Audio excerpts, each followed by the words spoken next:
World Economic Forum is steeped in authoritarianism and Marxist ideology. It's an ideology which is creeping into governments across the world. To quote Schwab himself when speaking about the Canadian Parliament, "We penetrate the cabinets. I know that half this cabinet, even more than half, are actually young global leaders of the World Economic Forum. It's true in Argentina, it's true in France, now with the president who is a young global leader." End quote.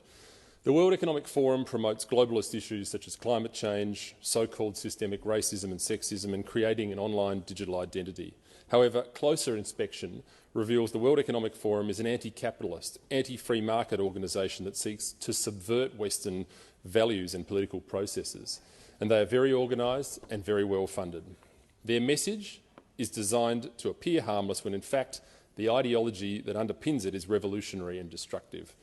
They train aspirational leaders in their ideology and help them make connections in spheres including politics, business and the arts.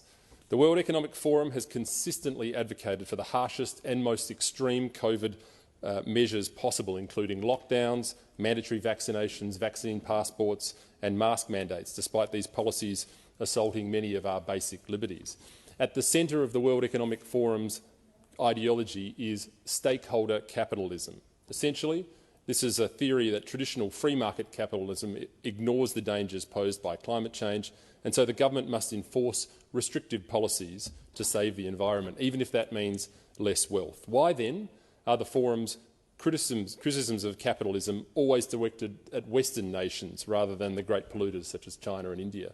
The forum believes that your freedoms should be minimised to prevent the imminent climate catastrophe, the one that's coming for 10 years in the last 50 years, by the way. The central theme of the World Economic Forum's material is what they call the Great Reset, which is Klaus Schwab's term for the opportunity the pandemic has presented to reimagine and reinvent the economic policies of the West. The term comes from Schwab directly himself with his 2020 book entitled The Great Reset. In a now-deleted video titled 8 Predictions for the World in 2030, the World Economic Forum claimed that "you'll own nothing and you'll be happy," a slogan that hits the same dystopian note as "work makes you free and ignorance is strength." You don't have to be a political philosopher to figure out that if you own nothing, the state owns everything. There's a word for this. It's called communism. The World Economic Forum and its affiliates shamelessly promote the abolition of private property, a central facet of Karl Marx's demented utopian ideology which led to the deaths of tens of millions of people worldwide in the 20th century. To quote Margaret Thatcher, quote, "Communism never sleeps, never changes its objectives, and nor should we." No matter how sophisticated the World Economic Forum tries to make the abolition of private property around the world sound, the fantasies of Karl Marx always lead to the crushing of individuals' liberties and lives and the expansion of the state's tyranny and power.